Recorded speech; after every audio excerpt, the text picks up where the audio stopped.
जय हिंद साथियों। आज के हमारे द ऑडियो कॉन्सेप्ट शो का टॉपिक है ब्रह्मांड और जलवायु।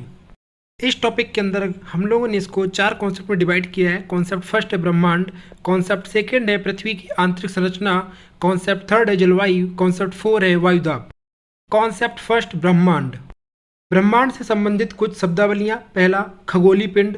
सूर्य, चंद्रमा और वे सभी पिंड जो रात में आकाश में चमकते हैं खगोलीय पिंड कहते हैं। तारा, गैसों से बने खगोलीय पिंड जिनकी अपनी ऊष्मा और प्रकाश होती है तारा कहते हैं।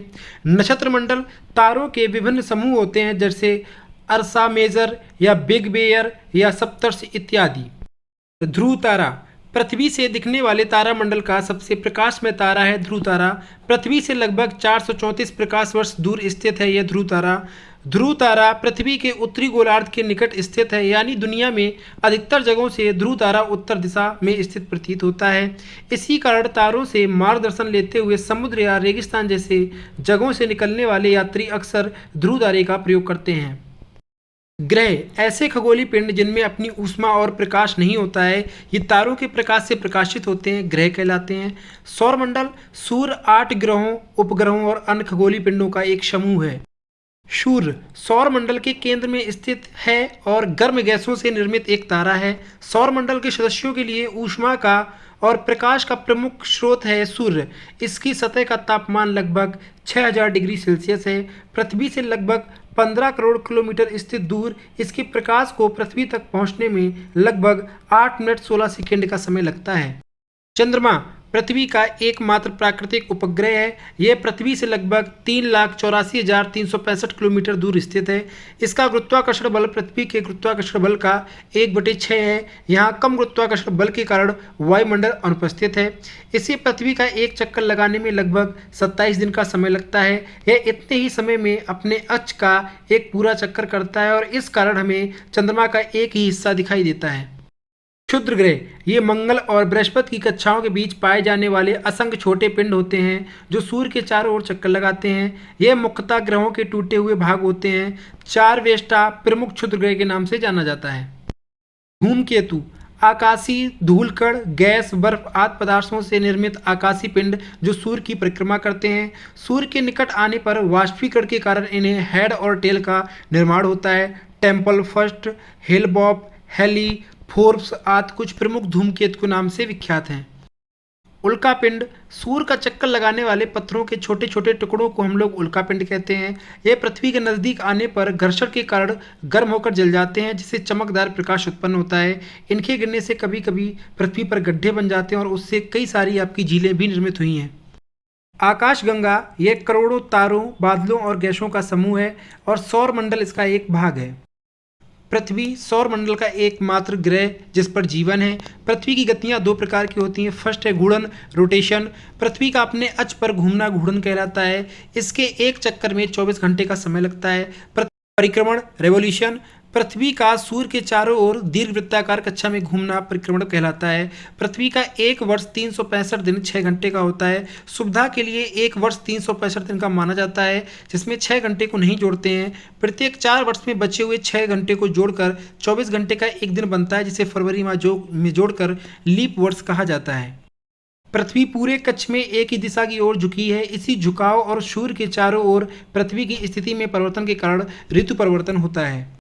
ग्रीष्म अयनांत, 20 या 21 जून को उत्तरी गोलार्ध में सूर्य की किरणें कर्क रेखा पर लंबवत पड़ती हैं। इस अवधि के दिन सबसे लंबा और रात सबसे छोटी होती है। शीत अयनांत, 21 या 22 दिसंबर को दक्षिणी गोलार्ध में सूर्य की किरणें मकर रेखा पर लंबवत पड़ती हैं। इस समय दक्षिणी गोलार्ध में लंबे दिन और छोटी रातों वाली ग्रीष्म ऋतु होती है।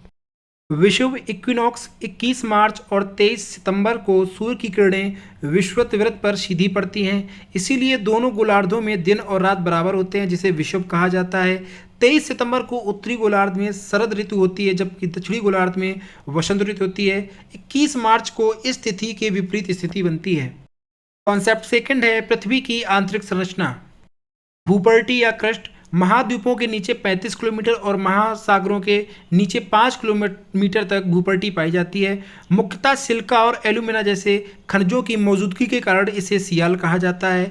महासागरों की प्रॉपर्टी में सिलिका और मैग्नीशियम होने के कारण इसे सीमा कहा जाता है। यह प्रॉपर्टी भूपर्टी में पाए जाने वाले विभिन्न तत्वों की मात्रा: ऑक्सीजन 46.8%, सिलिकॉन 27.7%, एल्यूमिनियम 8.1%, लोहा 5.0%, कैल्शियम 3.6%, सोडियम 2.8%, पोटेशियम 2.5% और मैग्नीशियम 2.0%। मेंटल, यह प्रॉपर्टी के नीचे 2900 किलोमीटर की परत है। यह सीमा, बेसाल्ट और ग्रेवो जैसी बेसिक चट्टानों से निर्मित होता है। क्रोड या कोर, यह सबसे आंतरिक परत है जो मुख्यतः निकल और फेरस से बने होने के कारण नीफे कहलाती है। यहाँ ताप और दाब उच्च होता है। आग्नेय चट्टानें मैग्मा के ठंडे होकर ठोस होने से निर्मित होती हैं। सबसे पहले निर्मित होने की वजह से इन्हें आधारभूत प्राथमिक चट्टान भी कहते हैं, जैसे बेसाल्ट और ग्रेनाइट आदि। अवसादी या परतदार चट्टानें विखंडित ठोस पदार्थों, जीव जंतुओं और पेड़ पौधों के जमाव से इसका निर्माण होता है। इसमें जीवाश्म पाए जाते हैं। ये चट्टानें धरातल के लगभग 75% हिस्से पर मौजूद हैं।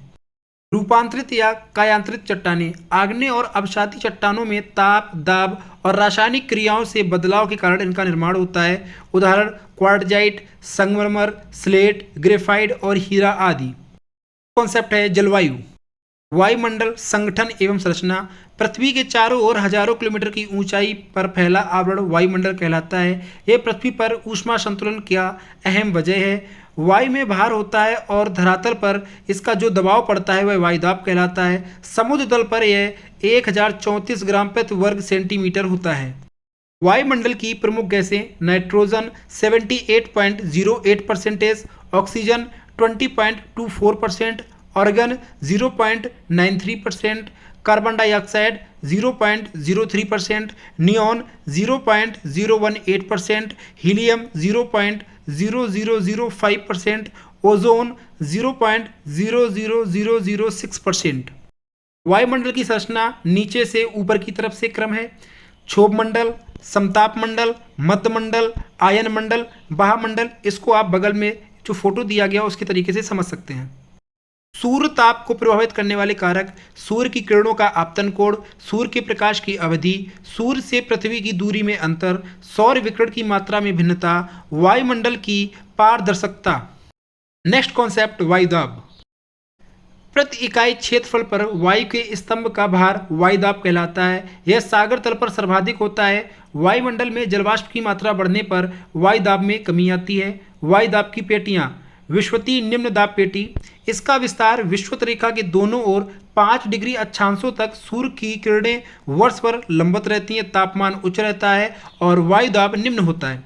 उपोष्णकटिबंधीय उच्च वायुदाब पेटी, दोनों गोलार्धों में 25 डिग्री से 35 डिग्री अक्षांशों के बीच पृथ्वी की दैनिक गति और वायु के अवतलन नीचे बैठने के कारण के वायुदाब उच्च होता है। यह पेटी उच्च अंशांश के नाम से भी जानी जाती है। यहाँ प्रति चक्रवात की स्थिति उत्पन्न होती है। स्वच्छ मेघ रहित आकाश, विश्व के लगभग सभी मरुस्थल इसी पेटी में पाए जाते हैं। उपध्रुवीय निम्न वायुदाब पेटी, आर्कटिक और अंटार्कटिक वृत्तों के पास 60 डिग्री से 70 डिग्री अक्षांशों के बीच दोनों गोलार्धों में वर्ष भर निम्न तापमान, लेकिन पृथ्वी के घूर्णन गति के कारण निम्न वायुदाब, शीतोष्ण चक्रवात की उत्पत्ति आदि। ध्रुवीय उच्च वायुदाब पेटी, ध्रुवीय क्षेत्रों में अत्यधिक निम्न ताप के कारण पूरे वर्ष उच्च वायुदाब रहता है।